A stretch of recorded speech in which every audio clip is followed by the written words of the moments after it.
Welcome back to another 90 Day Fiancé recap. Let's talk The Other Way, Season 7, Episode 4. Let's start with Luke and Meline. So Luke is in Colombia earlier than his fiancé is expecting because he just felt like surprising her. Mind you, they haven't been talking because she blocked him after they had a fight about how Luke doesn't have any money because they're getting married in 2 weeks and he needs to pay up, but he won't pay. Now, he's hoping that this will go better than the last time he tried to surprise a girl by showing up when she didn't expect it, because the last time he did that, he found her in a bed with another man. I saw her cuddling in bed with her ex-boyfriend.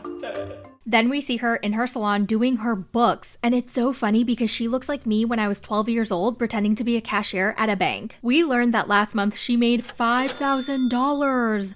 Damn, good job, girl. How much has Luke made in the last month? I think $0. Her mom stops by her salon to get her nails done, and Meline talks about how their relationship is so much better than before because when she was younger, her mom wasn't around. It's weird for me because when I was a child, she don't was around that much. Now, I thought that was because she was a single mom who worked 2 jobs, who loved her kids, and never stopped. With gentle hands and a heart of a fighter, she was a survivor.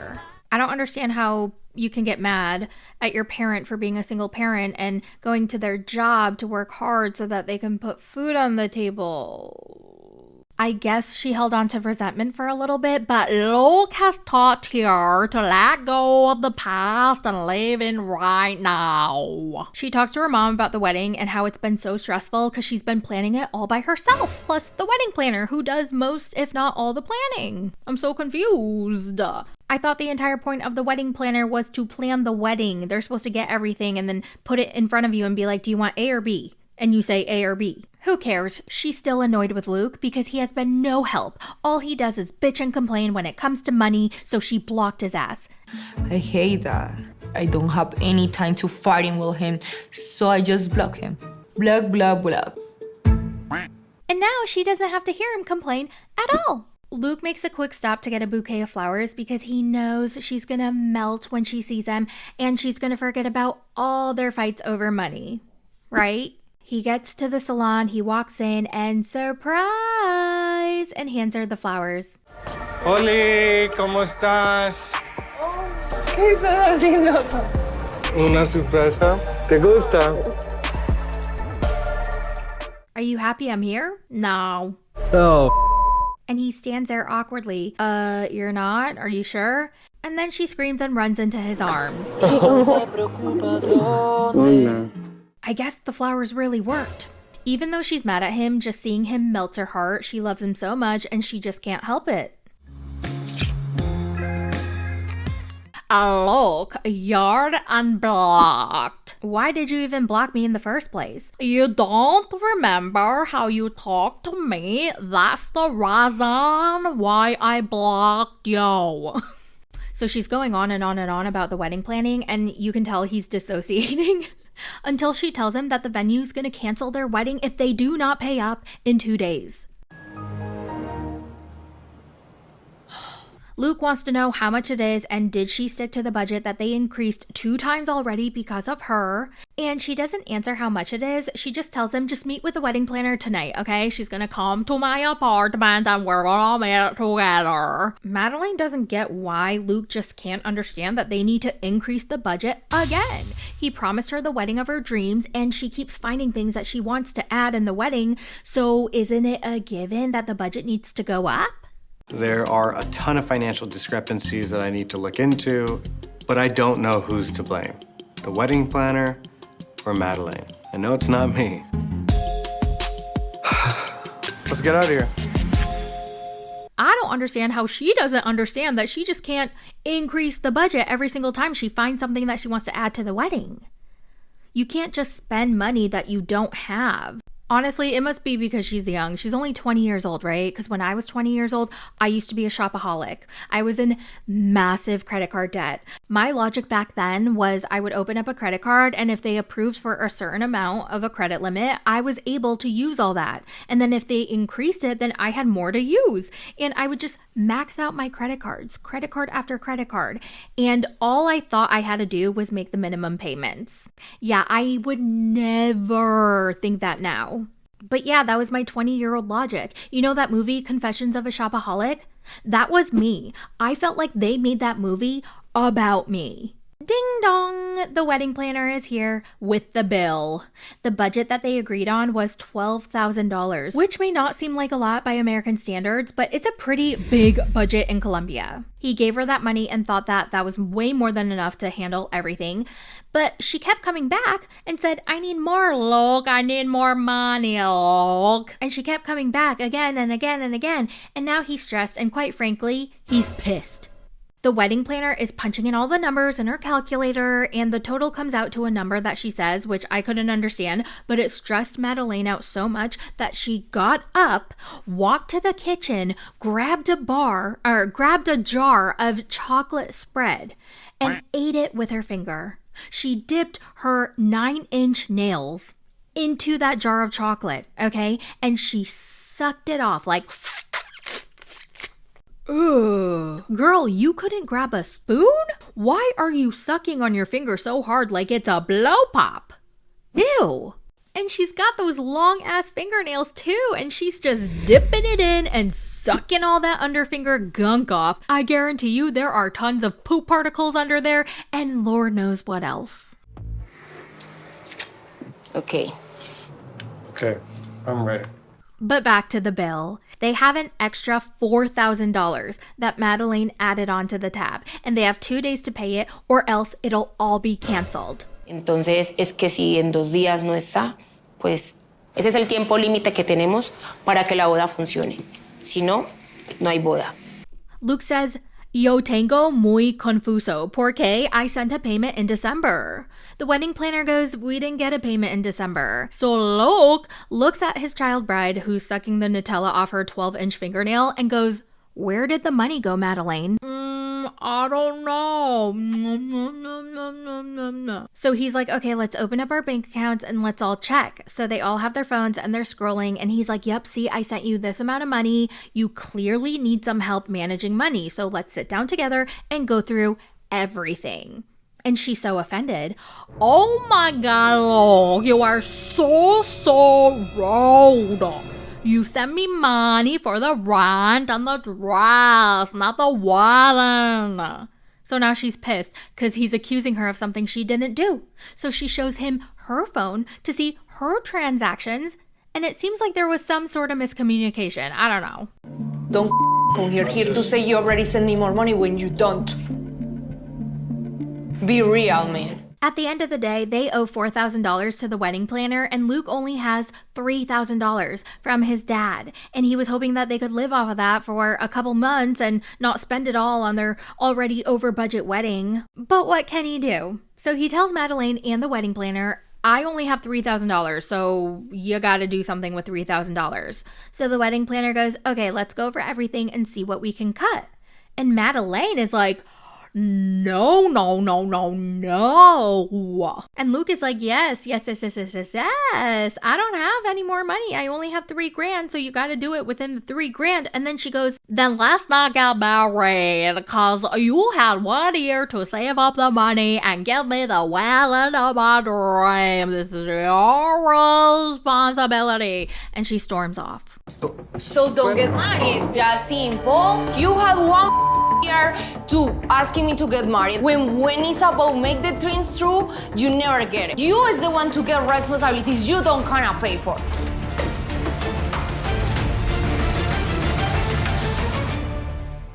Moving on to Manon and Anthony. Well, if it isn't the happy couple. After arriving to her parents' house, they settle into their room and they say goodnight to everyone. She tells Anthony that she didn't appreciate him making that solo parent comment, and then he says, yeah, I shouldn't have said it, but before you quit your job, I was doing the brunt of the childcare. But that was because I was a solo provider. That's why I could not be the parent. It's usually 0 to 100 with her. Yeah, I know, but I'm just trying to tell you why I said that, why I was feeling that way. I'm just expressing how I'm feeling, and she's invalidating the way I feel because it's not what she wants to hear. Y'all, he cannot get a word in without her freaking the fork out. She is so defensive. Let the man say how he feels. He's allowed to feel the way he feels. His feelings are valid. He even tells the camera that she's invalidating how he feels because he's saying the things that she doesn't want to hear. And that's period. She goes on and tells him he needs to be more aware of how he talks to her. But girl, I don't know how else he's supposed to talk to her. He couldn't be more gentle. He's so calm. Like, how else is he supposed to talk to her? Honestly, if anything, she needs to be more aware of how she talks to him. Yeah, am I crazy? She feels like he uses that he's a primary parent to, quote, shut her off. I don't know what that means. But okay, that's how she feels. She told him how she feels. Her feelings are valid. But then he says, I feel like that's not valid. So I feel like that's not valid. I don't know. Okay, but then we see another problem that they're having, and it's not just about the parenting, it's also their romantic connection. It seems as though she's wanting more affection, more love, more romance from him, and she tells him this straight up, and that's valid, right? 100%. But the way she tells him... Show how much I love you by touching you, kissing you, like, I'll do my best. I'm doing my best. Well, right now, you're not a husband to me. I'm just expecting you to be a loving man. Kiss me. Like, this is expectation. This should be natural. Not so great. The next morning, Manon is unpacking, and unfortunately, she didn't get much sleep because a kid likes to sleep in bed with them, and he was sleeping sideways. And honestly, my dog does the same thing, and that's why I wake up like every 2 hours through the night. So don't ever tell me that kids and dogs are different. Anthony tells the cameras that he's ready to work on their marriage and be more attentive and affectionate to his wife. Now, I am so curious to see if they're still together in real time or not. Like, did they work things out or not? Does anyone know any spoilers? Let me know down in the comments. I have a lot to work on, and she has a lot to work on. And I think if we both work on it with like determination and like motivation, we'll be in a good place.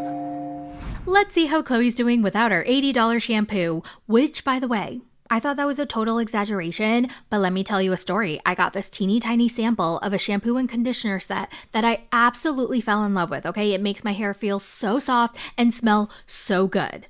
And so I went to buy it. And it was $160 for their 33-ounce shampoo conditioner set. I was like, what in the big Ed sweaty booty crack hell is going on? But thankfully, they had a smaller set for $60, and then they had an even smaller set for $28. And I got that. Yeah, and I will be using every last drop. And when I can't squeeze that thing anymore, I will grab my spatty daddy and scoop every little drop out. Anyway, Anthony asks Chloe to make some scrambled eggs while he gets all the beach stuff ready because they're going to go to the beach later. And she's like, I don't really know how to use your gas stove, hee hee, but it's okay, I'll figure it out. Well, she doesn't figure it out because he needs to teach her. And honestly, I don't blame her because I didn't really know how to use a gas stove either my first time. I was kind of scared of the thing. So I kind of feel for her. She is young, so I'll give her that. By the way, did anyone notice that pan? The scratched up pan? Isn't that really bad for you? Because if your nonstick pans are scratched up like that, you need to replace it. Like right now, you need a new one, okay? Nonstick pans are coated with Teflon or similar chemicals, and when the coating is intact, it's pretty safe, but once it gets scratched, little flakes can break off into your food. And on top of that, the damaged surface releases toxic fumes when the pan gets too hot. So basically, you're seasoning your dinner with mystery chemicals and a side of lung irritants. Not exactly the flavor profile you want. Anthony teaches Chloe how to use a gas stove. He's like, we should eat in more so we can save some money. And she's like, ugh, okay. Well, she didn't actually say that, but her face certainly did. Now that I know, I'm not gonna be at home playing with the stove all day. It's not the idea. No, it's totally fine. It's just gonna take forever. No, don't worry. You take that one. Now on to Greta and her cat. It's Greta's last day with Hazel, and she hugs her tight as she cries, and honestly, I would be such a forkin' mess if I had to part ways with my fur babies, but it seems like her trusted friends will be looking after her, so at least there's that. Like when I had to move to DC and I had to put my fur babies into the care of my mom and my sister, like I was totally fine because I knew they would take really good care of them, so honestly, I wasn't really worried in that sense. She lets her friends know that Hazel loves to be held, and they're thinking, yeah, we're not doing that, but don't worry, she's gonna be fine.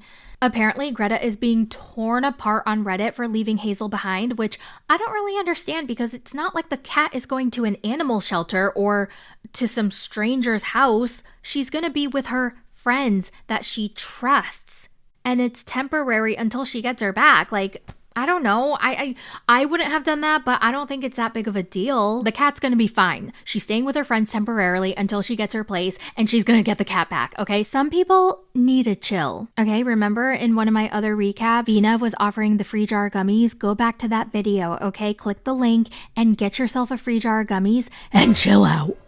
Well, that's it for the recap. I certainly miss Jenny and Sumit, so hopefully we're going to see them in the next episode. And until then, let me know all your thoughts in the comments, and I'll talk to you in the next one. Bye! I shitted in my pants. I am for real. Never meant to make my booty shit. I apologize, I shit my pants. I shitted in my pants.